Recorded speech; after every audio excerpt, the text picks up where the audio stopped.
Praise the lord. కీర్తనల గ్రంథం 14వ అధ్యాయం.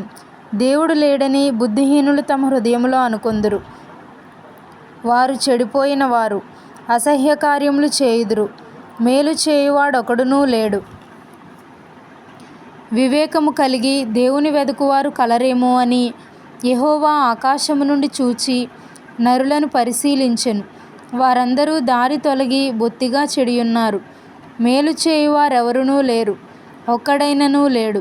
యెహోవాకు ప్రార్థన చేయక ఆహారము మ్రింగునట్లు నా ప్రజలను మ్రింగుచు, పాపము చేయువారికందరికిని తెలివి లేదా? పాపము చేయువారు బహుగా భయపడుదురు. ఎందుకనగా దేవుడు నీతిమంతుల సంతానము పక్షముననున్నాడు.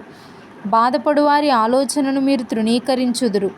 అయినను యెహోవా వారికి ఆశ్రయమై ఉన్నాడు. సియోనులో నుండి ఇశ్రాయేలునకు రక్షణ కలుగునుగాక.